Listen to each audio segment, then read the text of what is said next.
And welcome once again to the Empower Man podcast. No, you're not seeing double, folks.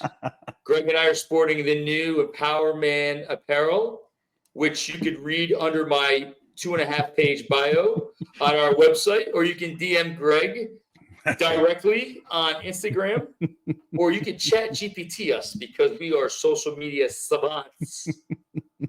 And yes, I have all three buttons covered up in my golf shirt because I am bringing this look back. And tonight, as I look across the screen, I see the fashionista that I've known for half of my life, the man responsible for the apparel. He is the myth behind the man. More importantly, he is considering running for mayor of New York City. That's right. You heard it here, folks. Yeah. Mayor Tedora. And his first act as mayor is to make sure that testosterone is available for kids 18 and younger. He's my boy. He's your boy. He's a champion of the Second Amendment. But more importantly, he identifies as a male. Greg A. Tedora, number one. Sir, how you doing, my friend? The first order of business are clean injection sites for all right? For the testosterone. I'm with it. Well, I mean, California had a safe place for people to shoot heroin. Why don't you make like a shelter for people to shoot testosterone? It's called Gold's Gym. Why not? Why not? You know? I'm for it. I am for it. You know, instead of gender mutilation, they should be like all about muscle building. Come here and build muscle, right? Yeah. Because I tell you what, like to all the girls out there, there is nothing sexier than a girl with muscle. I agree with that. I'm telling you, and I don't mean that to sound like, you know, as a chauvinist or anything like that. But, you know, like I thought, you know, back when we were younger, we thought we knew what sexy was, right? With the enhancements and everything else, the whole features, yada, yada, right? Mm-hmm. But man, when I started joining CrossFit and I see these girls go at it, I was like, wow. Like, man, like strong is the new sexy, ladies. Seriously. There's nothing like a girl that works out. My God. Go to your local CrossFit or go somewhere.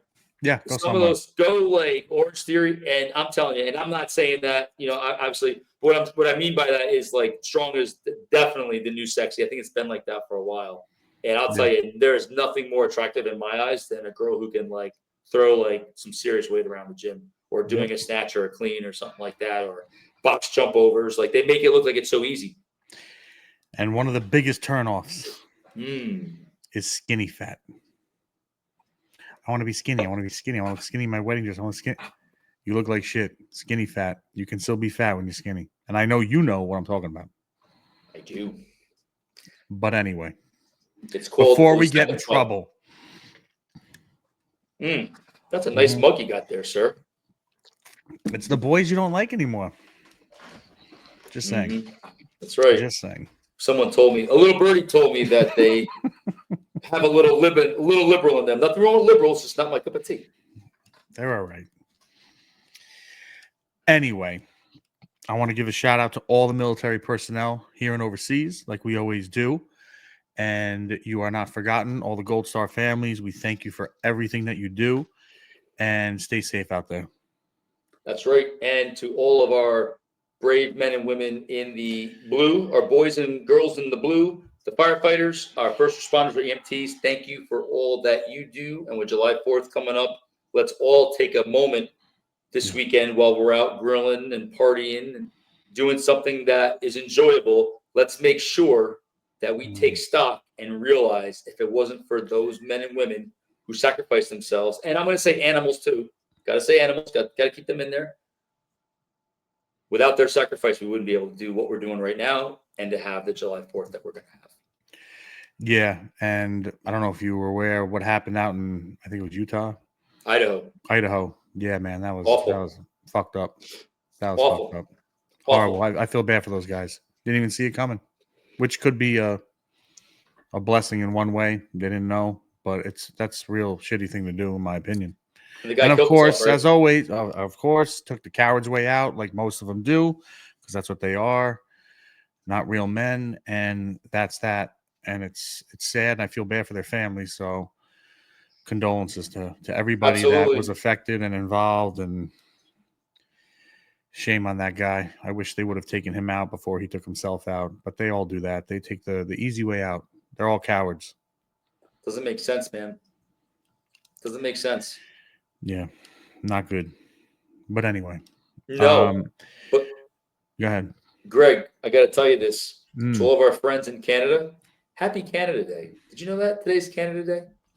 whatever. No, I didn't. Nor do I care. Greg, that's so insensitive. It's Mexico North, homie. Man, oh man, Greg. Mm. If anybody wants sensitivity training with Greg, please DM us, or you can send us an email at empowermanpodcast@gmail.com, and Greg will be happy to schedule a one-on-one sensitivity training with you. Happy Canada Day. Oh my God. Anyway, so tonight we're going to follow up with our last episode, which we did on parenting and co-parenting, which was actually a really great episode, in my opinion, and got a lot of people that reached out, all positive thank yous and suggestions, which I want to get into. I got asked a bunch of questions, which I have written down here for situations that other people are in, both single moms and now single dads, and just want to tackle some of those, talk about it, and follow up with any questions you may have or anything like that. So we're gonna get right into it because it apparently touched a lot of people, which is why we did it, because I get asked a lot what's going Take on it, in my world. So take it away, man. we ended last time with certain things we were going to touch upon, where the number one thing, in my opinion, when you get a divorce or separate, because you might not have been married and you have a kid or two kids or whatever, is, unfortunately, most people don't follow this rule. It's not a rule, but you should never talk shit or negatively about your partner or your ex-partner. I got about 4 different messages on how do you do that, because, and then they name their situation. They did this, he did that, she did this. And I hear you guys. I can have a field day. I never, ever say anything bad or negative to my kids about my ex. I do that, and trust me, I will chew my tongue till it bleeds. Don't do it. It's not going to help the situation. It's going to put the kid, no matter how young they are or old they are, in a situation they might not want to be in, or a position that they think they're in. They might not be, but they think they are, and they're going to start playing sides or feeling guilty if they did have a good time at mommy or daddy's house, when they might not want to tell you. There's a lot of layers that could be negative, affect the kid. The if you stay to it, and your ex could be the most horrific person on the planet, they will know that and learn in time as they get older. I would let them figure it out. They will, when they're older, and they will always remember the parent that didn't do that. And I have friends, and I've seen it firsthand, where they didn't say anything negative, anything at all. And the other one did, just talked a lot of shit, said bad things. And the truth always comes out, and kids will figure it out when they're early teens, teenagers, whatever. And they're going to be, wait a second, they had this whole image of that person based off all the negativity that was said about them. Their world is going to get flipped upside down, because they're going to be, wait a second, something's not adding up here. They don't act like this. They don't do this. They don't say this. They're not a bad person. They're hanging around good people. And they start hearing things like, yeah, your parent is a great person and they did the right thing bringing you up. And the tides will turn, and the kids will figure it out, and they will start distancing themselves from the one that talks a lot of shit. They don't need to know the intricacies of why you broke up or why you're not together. Your job when you split is the kids, just like your job should have been when you were together, the kids, family first. Even though you're not a family anymore under one roof, you're still a family in two different roofs. You should act accordingly and treat it like just that. You don't want, all I care about are my kids. You know that. So I will do whatever it takes for them to be happy in both places. Now I'm not projecting myself over there. I'm not asking what's going on. I don't necessarily care what's going on. I just want to give them the tools to be a happy person and navigate what's going on over there. Right. No matter what the situation is, it could be a great scenario or it could be a train wreck. Either way, that doesn't matter. And you shouldn't concern yourself with that to a degree. I'll discuss that later on. Your sole job is just the kids. And divorce or whatever affects kids. When they're older, it affects them more. When they're super young, they don't remember certain things and they're not going to be as emotional about it. But the ones that are, you got to keep them stable with the consistency like I spoke about last time, and open door policy. You can come to me with anything. You're not going to be in trouble. You can talk to me about anything. You'd ask me anything. I'm here to help always and just to give you the best advice I possibly can. And all I can say is when you don't talk shit, it'll pay dividends 10 years down the road with your kids. I've seen it, and that's exactly what I want when it comes to my girls. And I want to give them as many tools and outlets as possible if they're somewhere else and they can just deal with the situation. No good comes out of that. Yeah, it might make you feel good for a second talking shit and you, like I said, you might have a laundry list of realistic negative things. Yo, stow that shit away. Just throw that's for you. Call your friend and tell them. Call your mom and dad, tell them. Go and take a shower and just, recite it to yourself. Keep it to yourself because it will do no good for the kids, which is your main focus. So that was one of the major things I got asked is, how do you do it? How do you do it? They're so bad. Yeah, they are so bad. Be grateful you're not with them anymore. And you can still create a great household in two different houses. You have more power than you think when they're not with you. And 50%, 100% of attention and awareness and presentness 50% of the time is better than none. It sounds stupid and you got to probably rewind and listen to that again. But if you're 100% present with your kids and you have 50-50 custody, you're good. And you can bleed into the other 50% by just giving them good examples. So that was like one of the number one things I got asked. How do I do that? And I'm proud I don't do that. I make it a point not to do that. And it's just no good will come out of that. And you don't want to wedge your kids against you guys. They'll figure it out. They will figure it out. Well, here's my question for you is now hypothetical. Mm-hmm. Let's just say one party could pit one against the other. Mm-hmm. So let's just say when someone's kids are not with them and they're with the other party, they could be feeding them misinformation, or they could be pumping their head full of stuff. Yep. Then they come with you and maybe some things will slip out that was mentioned at the other household. Mm-hmm. So how do you navigate and how do you stay proactive in helping a child process that? It's like, oh, well, daddy's, in the big term, like, I don't think a 4-year-old could say narcissist, but let's just say daddy is something or mommy is something. Mm-hmm. So what advice would you give someone that can kind of sense that there's something going on at the other house when they come to you because the kids are kind of bringing that with them?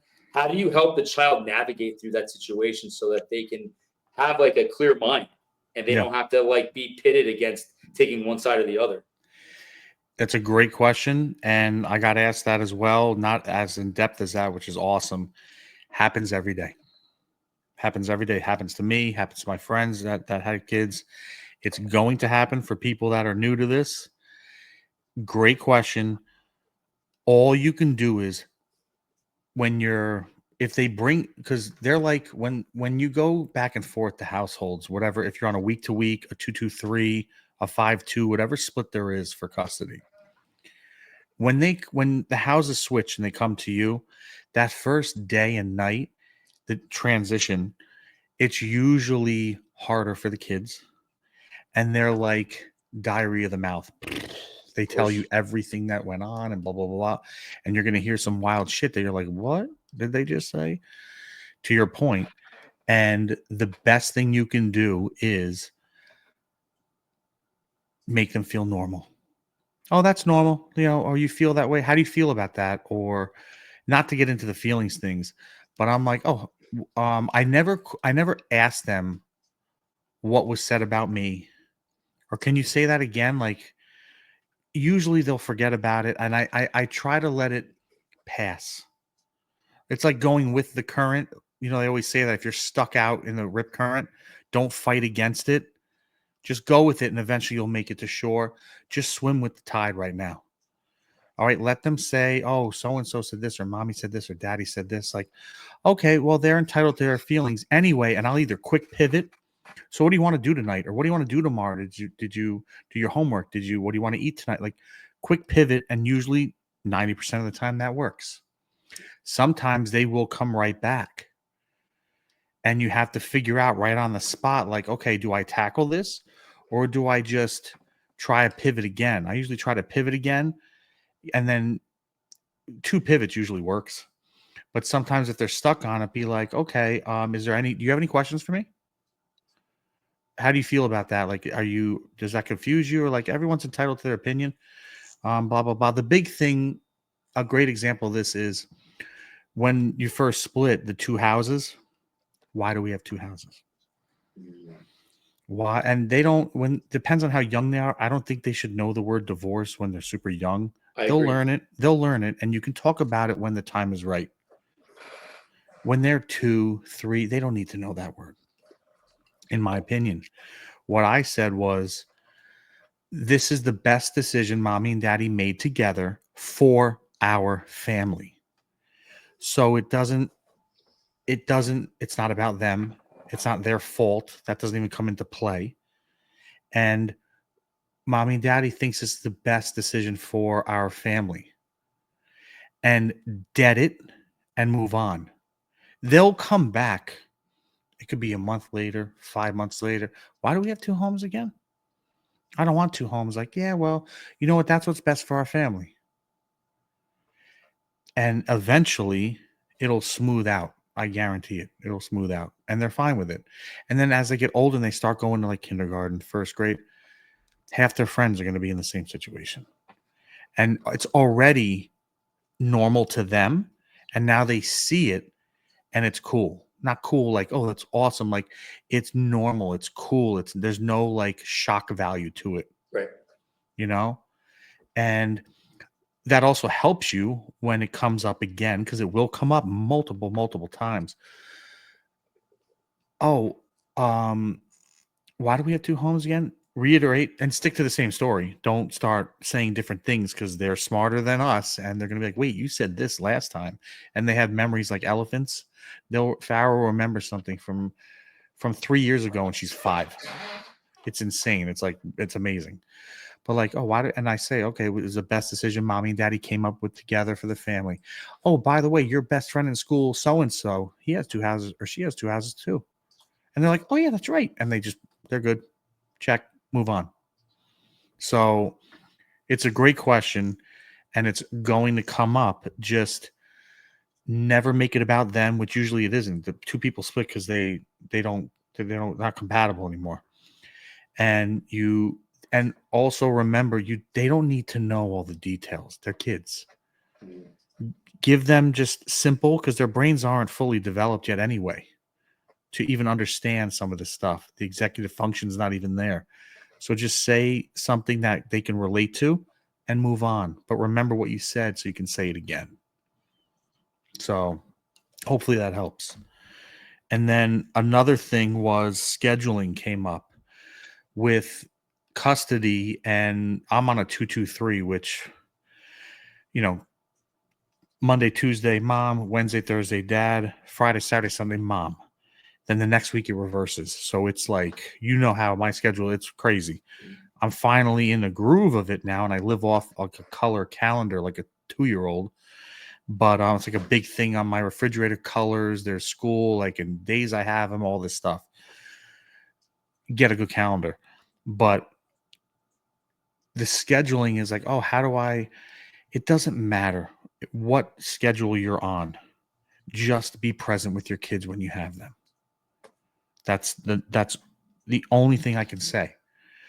I know people, and people, they work 80, 90 hours a week, best parents, best father, best mother. It doesn't matter how much you work, how little you work. The kids know when you're home, you're with them, they are good. Just keep it like that. I know some fathers that, they're in finance and stuff, and their hours are wild. Best parents. Everyone's like, that's impossible. I'm like, really? There's moms that don't even work, that barely see their kids. That's crazy. So you tell me how that works. And their kids are a mess. So, and I think I said this last time, you shouldn't be your kid's best friend while they're growing up. When they're 18, 19, 20, 21, yeah, you can be friends. But when they're 8 or 9, no way. Because they have to know consequences and where the line is, because they're going to test you, and they need that little bit of fear where they can tote the line but don't cross it. I mean, that's how I grew up. Like, I knew not to mess up, or else the wrath of Carol T will come down. But anyway, those are the two main things that were scheduling, and then the talking negatively. And then a couple of people brought up like dating. Like, oh, when's the right time to date? When's the right time to introduce your kids? Like, that's a personal call. I can't tell you or when's the right time. It's whatever's right for you. You and I have dated women that have kids when we were younger. And usually the introduction was if it got serious and it was way down the line. Not like, oh, a month into it, you want to meet my... No. Nope. That's just my opinion. But that's up to you when you think the right time is, and if it is serious enough, then yeah, and you should have a discussion with your partner. I've heard stories where this is crazy. I'm not going to name names or anything, but I know the mom and the dad, they are split. That they have a son. Okay. The son was like, oh, mom, somebody's living with us. She's like, what? So the girlfriend moved in. Wow. No discussion, no nothing. Now, granted, you don't have to, they're not your parole officer. You don't have to tell them what you're doing, but you're sharing a kid. You might want to have a discussion, in my opinion. I agree. I'm just saying. I agree. And here's the thing. You can give the courtesy, like, hey, I've been seeing somebody for whatever. They don't need to know all the details. You don't owe them anything, but you should be honest with them. Hey, listen, talking to somebody, and it's to the point where it's serious, and I'm going to introduce them to the kid or kids. It doesn't matter what they say. No, yes, the moon's made of cheese. No one gives a shit. It's a courtesy, because you would want it done to you. And if you're going away with somebody and with your kid, they should know if someone's there. I agree. I would want that respect. I would give that respect. So it's a big thing, because I know people that keep it hidden. Nothing good comes out of that. That's bad news. And forget the stuff between the adults. I'm not even talking about that. That's like a mess. It just confuses the kid. So wait, mommy or daddy didn't tell you?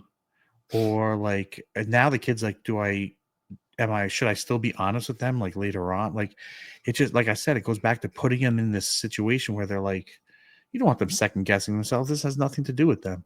And they didn't do anything. And you can mistakenly put that on them, and that can create problems down the line, which didn't have to exist if you just communicated with your ex. So I mean, it's awesome insight, and I'm taking this all in. And I tell you, there's nothing that was more joyful than when you were down here recently to watch your kids be kids, and the the awe and best. the innocence and The best. it was just the best. And I think sometimes I would imagine, and I would love for you to address this, like when people forget about the kids and make it about themselves. So again, that becomes waters, that people will chart that needs navigation. How do you navigate, or what advice would you give a man or a woman where it's all about them? Well, I can't see the kids because I have to travel, or I can't see the kids because I have this, or I have that. Like, how do you, so it's gonna be a two-part question. So I guess my Mm-hmm. first question is, how do you deflect when one party makes it about themselves? And number two, how do you kind of gear the focus back to being about the kids? Because it's really, in my opinion, I don't have kids. Like, I would make it all about, like you said, and we talk about, it's all about the kids. They're the ones that are the victims here. They're the ones that are helpless. Yeah. They're the ones that are going through this. They didn't ask for this. No. So I think, how do you let the ego go and say, like you brought up great points about never talking smack about your partner, which is It's the right hardest thing to thing. do. It's the hardest It's the thing. hardest thing, but it's the right thing. And Yep. you know what? I give you credit, for how you handle things, and I've always said Especially that. how I was. Right. We talked about this when you were here. I've known you half my life, over half my Yeah. life. Yeah. And we'd like to think that other people in other situations will kind of act with that type of maturity and that type of respect towards the kids and their partner. Yeah. But how do you help someone navigate through those waters when it becomes about the parent and not about the kid, and shift that focus back to the kid? So there's a good point. It's rampant. Forget up here, because it is. It's rampant in society now. It's all about them and not the kids. I said this last time. They treat them like they're accessories. And Northeast, it's everywhere, but I'm going to pick on the Northeast because that's where I am right now. These parents, it's all about them and not the kids. It's like completely 180'd. And I see it daily, whether I'm food shopping or taking the kids somewhere or at the park or at an event or a sport lesson or whatever. It's just the parents are all about the parents. Right. And they're just, they're like absent. They don't even know what's going on with their own kid. It's horrible. But social media shows I'm not dead. I'm still alive and all this stuff. And I'm a boss and I'm a boss babe. And I have my, it's a lost, not even an art. It's lost in society now, where all these parents, most of them shouldn't even have kids, in my opinion. They shouldn't. Right. Because there's plenty of people that should have kids that can't have them, and I feel bad for those people. I do, because they would be awesome parents and they deserve that. Yeah. But there's no changing it, in my opinion. You can just focus on yourself. And I'm outnumbered here. I'm like a weirdo in the Northeast. I am not the norm. You know that. And I don't care. I don't care to be. I have I have a couple acquaintances here. I don't have anything in common with most of these people up here. And I want nothing in common with them. But it's not really a two-part question, because one goes right into the other. Like you said, how do you not make it about yourself? A good parent doesn't naturally. It comes naturally. They're not going to have to think twice about it. I don't think twice about it. I'm about my kids. I could care less. And how do you deflect? You just stay the course and do what you want to do with your kids. And that's it. nowadays parents, they feel like they have to entertain their kids every day, all day. No way. Let them, like you said, let them be a kid. Go outside, figure it out. They will figure it out in 5 seconds and have the best time. They swam in the intercourse for what, 4.5 hours? Like, it was great. They were diving under, like it was awesome. We didn't have any toys. On the boat. I didn't bring anything. I brought their goggles. And that was it. And their water bottles. Yeah, they had the best time. The best time. You don't have to do all these extravagant things all the time. I'm not saying don't spoil your kids or go have fun with them somewhere, but they don't have to go on a play date every day. Yeah. They don't have to go somewhere after school every day. First of all, they're tired. They need to rest. And it's okay for them to come home after school and figure out what to do, arts and crafts, or maybe they just want to like play in the backyard, whatever it is. You don't have to bring them to all these events and stupid things that I see, and because it's all about the parents when you go to it. Half the birthday parties are about the parents, not the kids. I hate it. I hate it. It's disgusting. And I just, if I end up having to take them, I just lay in the cut and I hang out with my kids and the kids. Oh, it's Farrah's dad. Like, it's cool. Like, I rather hang out with them than the parents anyway. I have more fun. So it's very few people that make it about their kids, and it's a beautiful thing to see. And you can pick them out in 2 seconds. If you're at a park with 100 kids, you can tell in 2 seconds whose kids' parents are cool and are good parents. 2 seconds. It's like the Matrix. You can just see it. So you don't have to deflect. You just keep. Let me rephrase that. You do have to deflect if you're co-parenting with somebody that makes it about them. So therein lies the problem. If you have one parent that is all about the kids and the other parent that makes it all about the show, that's hard. Right. You just keep your kids grounded and just keep doing your thing, and you're the anchor, and they know that, and they know mommy will always be there or daddy will always be there, and it becomes their safe space, and they're just cool and they can decompress. They don't have to be anxious, because that's another thing thrown out. Oh, my kid has anxiety. Your kid has anxiety because you're a mess and you have anxiety, and now you're giving it to your kids. It's a whole other thing. Maybe if you were more stable, that energy and shit will go to your kids. I see it all the time up here. I bet. All these people are running around on medications and this and that, and like, oh, my kid's neurotic. Like, maybe they should be. Just take a look in the mirror for 10 minutes. And you're a parent. So what do you think they're looking at? They see everything. They hear everything. And they're going to mimic what they're around most of the time. So just keep being that solid anchor, which in a roundabout way and inevitably will give them the tools to help navigate that other chaotic, I'll use household or whatever's going on over there. It will help them kind of calm down or take a deep breath and reassess, because they're going to need that. And all this shit is hard, but if you're consistent with it, you'll see like your kids you're going to be cool. They'll be all right. And then they're going to start saying little things here and there like, okay, my guard is down now. I'm not as stressed when they're not with me.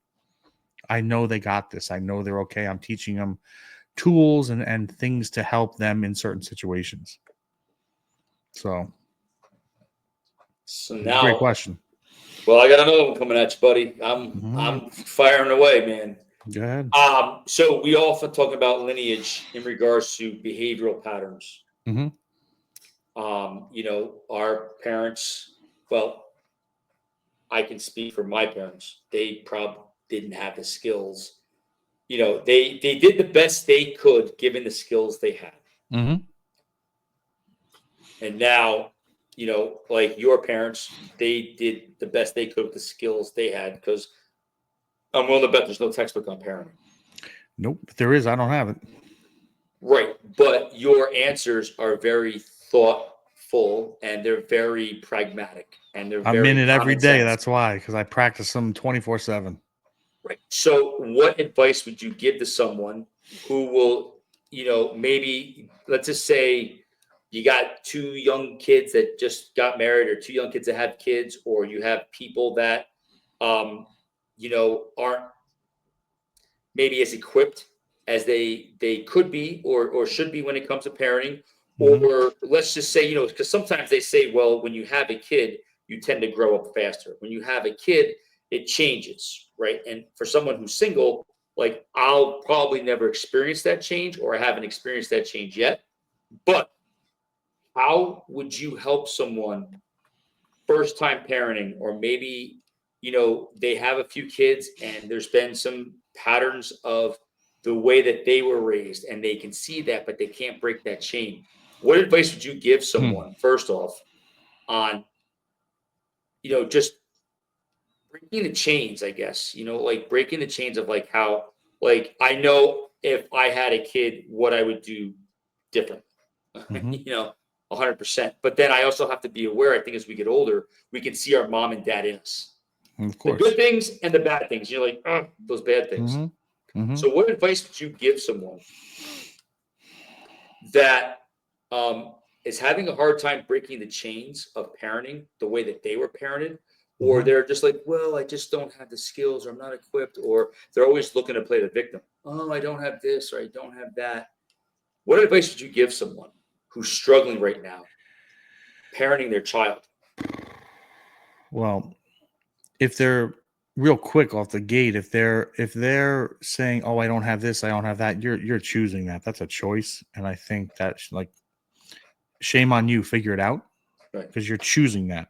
right. But for the young couple that maybe just had a kid or whatever, it is your world has changed because this going back to what we were just talking about. Life is different now. It is not about you. It just isn't. It's about the child, and it should be about the child.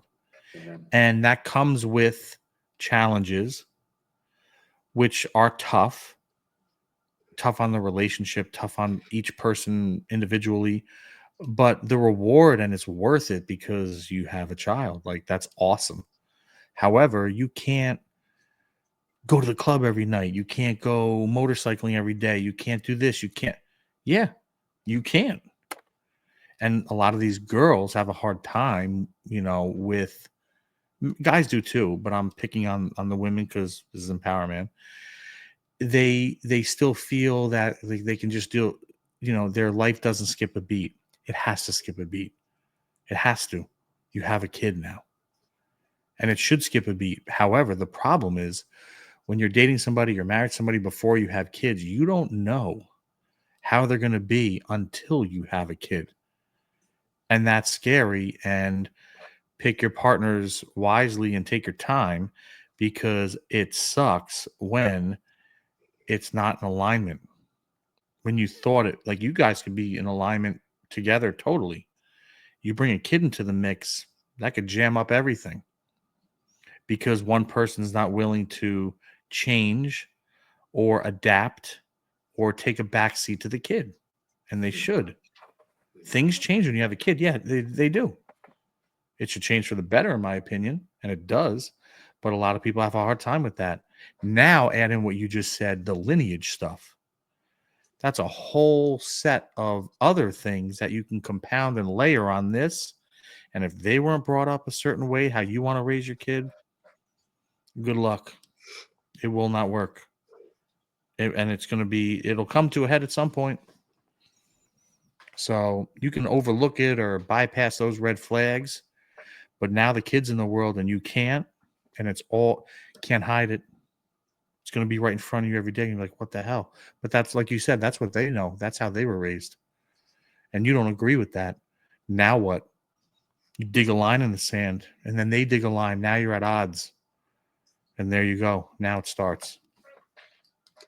Well, it must be hard though if you're dating someone and let's just say a guy or a girl, they see their parents and their others' parents, and they can see like they can see certain similarities and traits. certain things. So how do you not judge them based upon their parents? Right? Especially if you know, like, hey, I'm engaged to this man or woman, but yet I can see like his mom is controlling this way, his dad's controlling this way, or his mom is, brainwash, like, whatever. Like you find something that just doesn't sit right with you when you're around the parents. How do you not judge your partner? Especially if you know, like, hey, I got this great girl. I want to marry her. She's great. We get along great. Everything's great. But when you look now the family dynamic and you're looking at a partner, there's some red flags with the parents that I'm not liking here. Like, how do you not judge your partner based upon their parents? Here's the thing, though. It's a good point. Red flags aren't judging. Red flags are usually facts, factual things. You should never judge your partner, period. It's hard to do. Everyone says, oh, I don't judge, and most of them do. I get it. Yeah. You shouldn't judge your partner. Right. This is another category. You shouldn't judge your partner in this category also. But if you see red flags, that's not judging. You have to have obviously multiple discussions. You got to lay it all out on the table. Looking back, you got to be willing to walk away. They'll probably tell you things you want to hear, but it's not going to matter. Like you said, those red flags in that specific category, they're not usually fixable because they're ingrained in them, and that's all they know, and that it was ingrained in their parents, and that's all they know, and it's not even their fault. Like you said, it's passed down, and that there was no break in the chain because they don't know how, and they also, a lot of them think that's normal anyway. Right. So it's not even red flags to them. So they might think you're crazy for saying that's a red flag. No, it isn't. Why is that a red flag? Because you didn't have to deal with that, or maybe you had a real chill upbringing. And they think you're crazy. Could be. If that's the case, I'm telling you right now, dump them, get rid of them. It's hard, but what are you going to bring a kid in the world when you both are at odds at that? But it happens all the time. We all make mistakes. So the advice is don't judge, but you gotta be a detective and try to figure out as best you can before it's too late. So, or really maybe as an outsider looking in, maybe examine the relationship and see what is this based upon? What values are this based upon? Is it a physical thing? Is it a, like a monetary thing? Is it some type of like what they call emotional vampire? Is it like parasitic in a way where it's like I need this type of, we've been in situations before where it was a parasitic relationship where they would latch on to you, of course, and they would, because you fulfilled an emotional need. So really, I think it is safe to say that you need to have some introspection when it comes to your relationship, especially if you want to move forward with someone. Hey, this girl on paper or this guy on paper would be a great husband, father, but sometimes what you see on paper doesn't necessarily transfer to what you see in real life. 100%. And sometimes, you can be with somebody 2 years or 2 decades. Sometimes you just still don't know. It's they make it, they put on the show real well, and they talk a great game, and then listen, shit happens and we all make bad choices, but there's nothing you can really do. Yes, you have to examine it and be like, all right. And you and I have done this, or I'll speak for me, but you're not fixing anybody. Like, oh, I can fix this. Like, no, you can't. I don't care how good you are, how smooth you are, how in tune you are with all the latest psychobabble shit. You ain't fixing them. And you can't shine yourself into something or out of something because, like you said, oh, their upbringing was like wild from what I was up, and I don't really want that, blah, blah, blah. But I can fix that if that came up. No, you can't. And nor should you. And nor should you want to. Sorry. You shouldn't. I don't care how cool the person is or how hot they are, whatever. You're not fixing them, and you got to leave and find somebody that's more compatible in that category if that's what you want.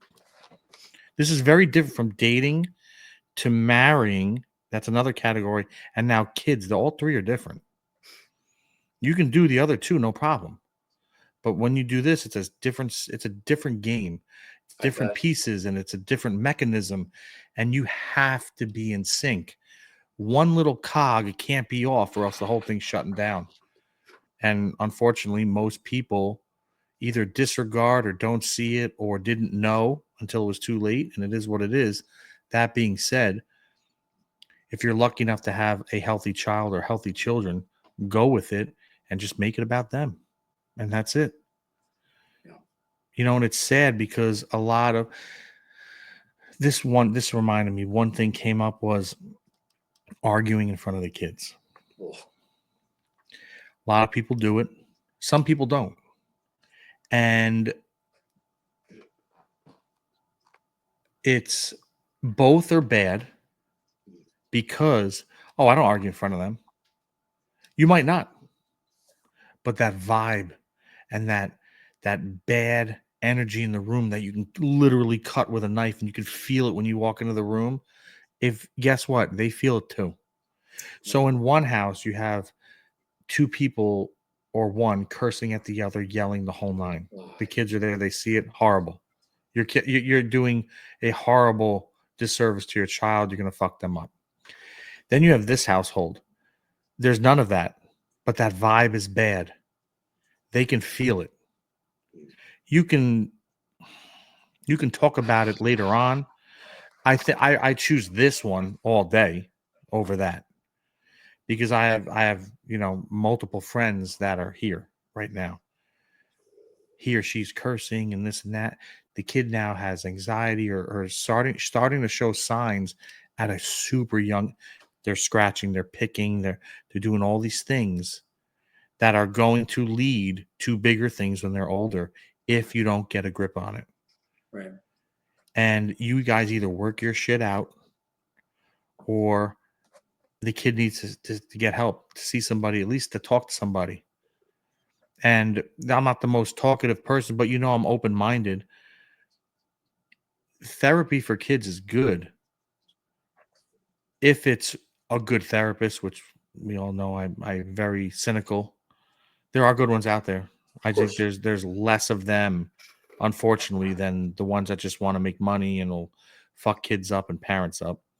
But it's a good thing if they can give the kids tools to help them in the house navigate what's going on. I'm all for that, especially in a house where the parents are arguing and this and that. It's really bad. It's sad.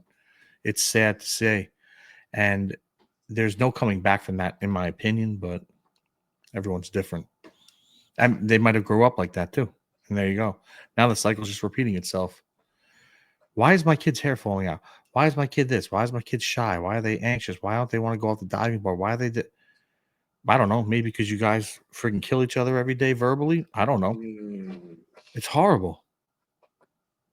It's horrible. I'm like, yo, you said that in front of your kid. They're like, yeah. I'm like, damn. And it takes a long. I'm 47. It takes a long time, and even still to this day, no matter the work that we've done on ourselves personally, there's still that little things that'll flare up once in a while, like when I got embarrassed because I put the wrong description and title onto a episode. And I was, and what happened? What I do? I rolled my eyes. Whatever. I acted image, but I was really embarrassed because I made a mistake. Because but it goes back to how to handle things differently, right? Because when you're still trying to scrape that little, there's still that little remnants that. So it's just being cognizant and being aware. But I can tell you that it takes a long time. And, in my 20s, I didn't care if I lived or died. And I've never said that publicly. I told people privately, but I never said that publicly. I was there. Yes. Yes. And, every year is a blessing. And, am I proud of that? Am I proud of that? What it is. But once I met Patrick at 29, that's when things started to, I had that person helped me get to that point. And then from 29 on, I've been able to, for the most part, have a better handle on things. And I think to any kid out there, like you mentioned, therapists and like that, Mhm. it's got to be challenging if you have that discussion of bringing your kid to therapy, because really, like, like the sources should be like, I mean, I don't know, I'm thinking out loud here, but the Mhm. parents should be the primary source of counsel. Well, You know, and the caveat to this is yeah, some parents think it's trendy now, and they well, that's want to it. just do it to say their kids are in it when I'm sorry, that's horrible. I have no respect for that. It's if they really need it, and like you said, you were 29 when you did it, and I Yeah, was there for that too, and that was I life had to. changing. It was life changing, I had to. You know that. but it worked.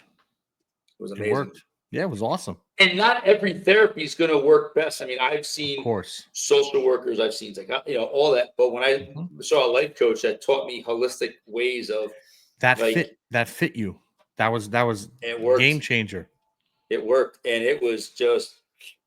Mhm. And now as I've evolved, I mean, you know, learning different types of ways to cope with things. Actually, I have a morning routine now where, before I would meditate for different reasons. We don't need to get into. Yeah. And I had on my confidence was through the roof. And I think as you go through the ebbs and flows of life, like, in your 30s, you're just figuring it out. Then when you hit your 40s, man, it's like nothing's gonna phase me Mhm. because I've seen mostly everything that I'm gonna see. But now I meditate for different reasons and I Mhm. focus on different things. And I think, man, woman, you all go through those ebbs and flows of life. So as you Mhm. go through those ebbs and flows of life, how do you have that steady hand in raising your parents or raising your kids? Yeah. Well, you just said it before. Routine, which is you have to give your kids routines. It builds their confidence. That's all it is. Routine is the consistency. Same thing, same word, same meaning. It's the same thing. Like I said, bedtime. I just say the word bedtime. Pew, they like rockets. They have their routine. But you know what? Routine is good for kids because it gives them tangible little goals like, okay, floss, brush, run in my room, nightgown or whatever, PJs, and then pick a book out. Like it's all set up and it's every night. So there's no when you leave a kid to when you roll the dice, I call it, and they have no structure. Listen, most parents out there can relate to this. Bedtime is horrific and it can take hours. I've been there, hours to go to bed. I remember those days clearly. That in itself will tank a relationship. It's hours you're fighting and to go to bed. But once you figure out the routine, it's 7 minutes. 7 minutes. Wow, I've timed it. It's 7 minutes. that's cool. This used to be 2.5 hours until I figured out it's just what you just said. You have a routine and I'm confident. That's all it is. It's just routine. When school's in session, wake up, come on out, sit down. We have breakfast together, and then no TV. And then the girls talk to each other, laugh, giggle, talk shit about me, whatever. And then I pack lunch. All right. And Farrah picks her outfit out the night before. So go put your floss brush, go put your outfit on. Oh, it's so cute. But That's awesome. it's like That's so this. cool. It's rotations. Okay, now you're in this. Okay, I finished eating. I gotta do this. Let's go. We're in the car. We barely make it to school on time. I live 30 seconds from the school, but we make it. Had a bunch of tardies this year, which whatever. But it's the routine. So they know there's no like, am I gonna see mommy? Am I gonna see daddy? What am I doing? Like there's none of that.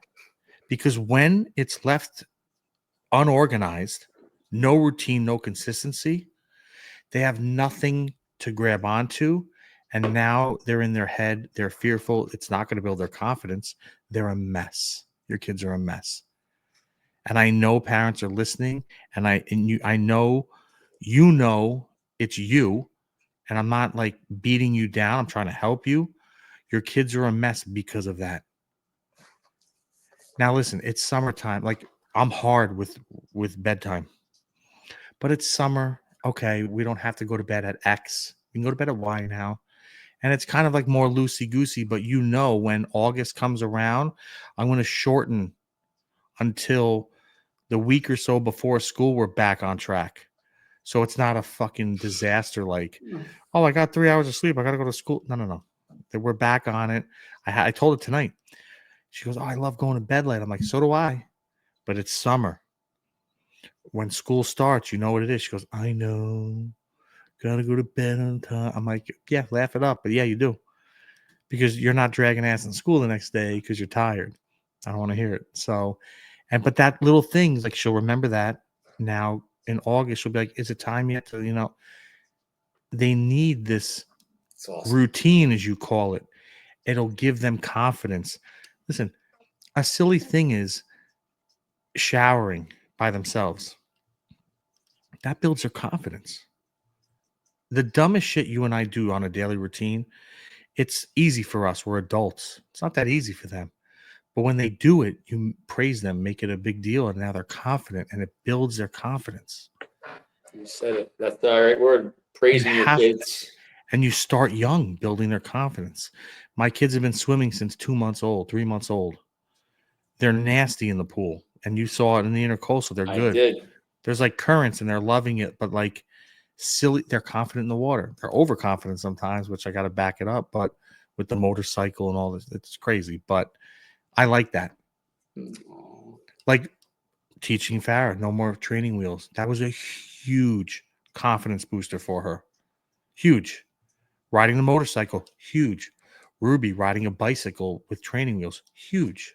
It's huge. And they carry that forward into other things. But you have to be there for it. You got to want to be there for it. Some people just don't want to be there for it. That's your choice. I don't want to hear it. So I got one last question for you. Yeah. How would you, if we talked about routine, right? So I know like when I travel, my routine can get disrupted or outside factors like, sometimes I will deviate from my routine and then I get mad at myself because I deviated from what I should be doing. Yeah. So how do you have your kids or what advice would you have to a single parent? They're in the situation you're in. How do you teach your kids to maintain that routine when they're at the other's house or, living confines? No, that's a great question. So the best way to help them with that is always be consistent at your house, no matter what. Now, I know life gets in the way, and like sometimes we'll take a flight and it's might be we land later than their bedtime. Okay, I understand one offs, whatever. But the more you're on routine with them at your house, the easier it is for them to deal with non-routine there. Because they know the structure so well that they'll gravitate to some sort of thing that looks like structure there. And when you talk to them on the phone or on FaceTime or whatever, when they're not with you, you remind them, don't forget to brush your teeth, don't forget to floss. And they already know, oh, I floss, then I brush, then I do PJs. They're in that mindset here, there. So you bring them back. You use like key touch points, I call it, on the phone with them or video. How was your day? Da da da da.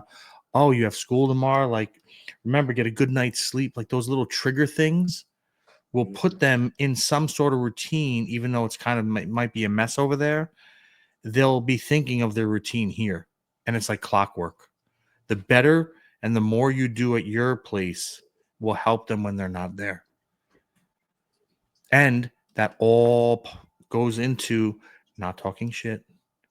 And so, like, they're great with me on a plane. It's like a joke. People come up to me like, you have the best kids. At restaurants, they come up.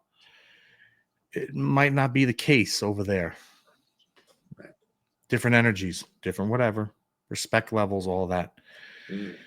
But that consistency and all of that routine builds respect both ways. They have to respect you. And how do they respect you? They have to fear you a little bit, but also know you're their rock and you're there. So if you get a phone call, oh, they weren't good for me for this or that. Okay, well, let me put them on the phone, and you just bring them back to your space in their head, and then hopefully they'll bring it back there. Happens all the time.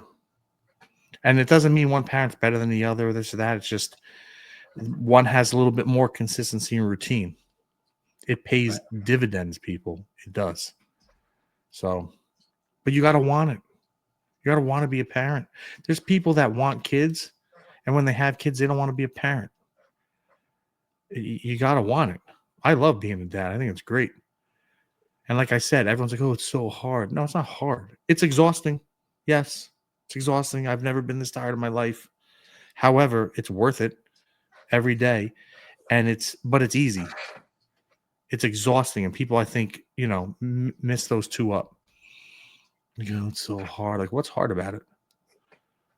What's hard about it? Like playing with them, reading a book to them, like wiping their ass. What's hard? What's hard?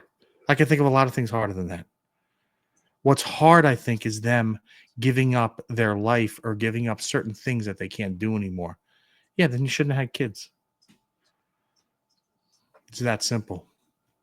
Stay single, everybody. Oh, one last thing. I'll close with this. Take it away. For the love of God, get a great prenup. I don't care what arguments it causes. I don't care. Get one. Whether you're a guy or a girl, get one. Anyway, hope this helped. Yes. And I think we can all take away the fact that everything is contractual. So guys, girls, make sure you have your affairs in order, because what's yours is yours and what's theirs is theirs. A lot of prenups don't mean shit nowadays, but you should still have one anyway. Just saying. Yes.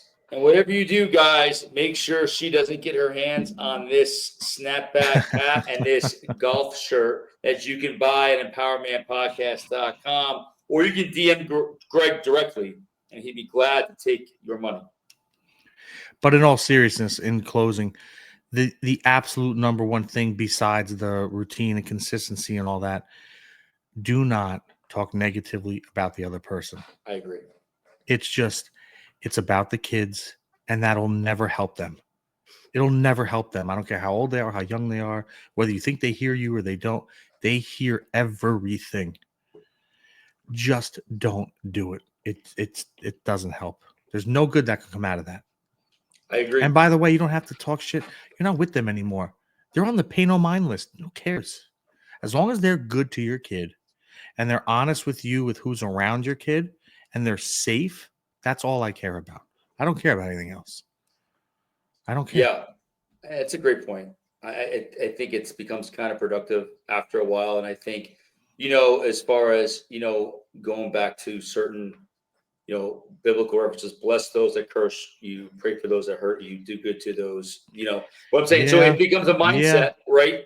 Where it's like, they see that and you're teaching your kids, like, it kind of like, and I paraphrase that biblical quote, but you're almost kind of like passively teaching your kids compassion. But 100%. Also when they go and they're with their other, they're going to look at them without like, oh, my mom's the best, or whatever they say about you, right? If they say this, then give them this cheek, right? So it's like, I think it takes away that negative energy away. Mm-hmm. It keeps positive, but impassively, I think you're creating more of a positive mindset. So when the kids take a look at their parent, they look at them in an adoring way, not like, oh, mommy did this or daddy did that, and caused mommy pain or whatnot. And you really want your kids hearing you say that about their mother or their father. Absolutely.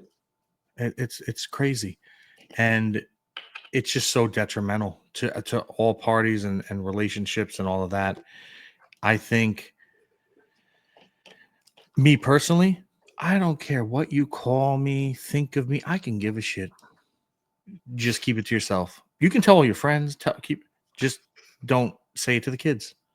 It's all good. It's all good. I could care less. It's all good. And we've seen firsthand the ripple effect of one of our closest friends who doesn't really have much relationship with his daughter. And you can see that byproduct of that Oh, type of behavior, and it's heartbreaking. it It's stinks, heartbreaking. especially when someone that you love see going through that and not having that and being I couldn't do it. robbed of I that. couldn't do it. I couldn't do it. It No way. stinks. I don't know how he does it.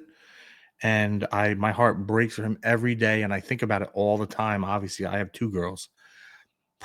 Man, that's brutal. It Brutal. stinks. Brutal. It stinks. Anyway. Well, Greg, this was an awesome Yeah. episode, man. You've Hope it dropped some helped. nuggets of knowledge Hope it and, helped. the floodgates of insight. I think, Yeah. for people that have kids, people like myself who don't have kids, at least that they know of. Hmm. Maybe there's another Gallagher out there running around. I have no idea. But, I mean, that'll be for another episode. Greggy T, if people want to get a hold of you, if they want to have a one-on-one consultation with you, if they want to keep up with what you're doing in your life, where can people find you? Just follow Christy Nome's schedule. No, I'm just kidding. I'm her security, right? You are. Yeah. Okay. You are. Just hit me up on Instagram. It's fine. On the Empowerment Podcast, it's all good. Or just go to my personal one. It's all good. I'm here. You are here. And I appreciate everyone that gave us good comments on the last one, because I know, once again, these aren't sexy conversations. These aren't porn stars or all these, the influencers and the content bullshit that's out there now. This is just real stuff that we're just trying to help people. So we say it all the time, but I'm glad it's making the impact that it has. So thanks for listening, everybody. And I really hope it helped. Yeah, and there's choices in life, people. Choices. So we choose not to get into that. And you Yeah. know what? Whether we have 1 million listeners or 10 listeners, it's going to reach somebody. It's all good. And especially with some of the stuff that you see out there, I'm trying to get off social media. I'd love to, but unfortunately, I can't. Mm-hmm. And that's not saying anything bad about social media. I know for me personally, I would just rather just kind of go back to the way things were before social media. I hear you. Personally. But and our crew, we can talk about all those things if we wanted to. I don't want to talk about that stuff. No. That doesn't help anybody. I'd rather talk about our mistakes like we do to help somebody not make them. Sure. But we can write a book with all the stuff we've done and seen or whatever. I don't care about that. Yeah. So at the end of the day, life's all about experience.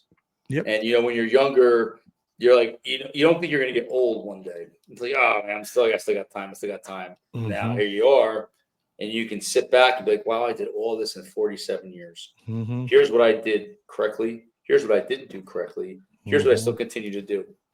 Yeah. Which choice am I gonna make to make sure that I don't go down roads once traveled? Or what am I going to do to correct certain things that are what limiting factors or beliefs am I going to eradicate so that I can step into the life and the light? I believe, if I'm wrong, correct me, you can be the parent that you want to be, but you have to have the vision of what that looks like. If you know the vision of what that looks like, then maybe start sitting down and saying, how do I want to raise my kids? Yeah. What does that look like? And we choose to talk about these things. I know one day my girls will listen to this. So I don't want to talk about all that other stuff. I want to talk about stuff that actually tried to help people. And I know that they'll listen to, and, they'll have respect for you and me for the most part. That's right. You're going to have 2 little MAGA daughters. Yeah. To our favorite liberal out there who's probably listening. Only kidding.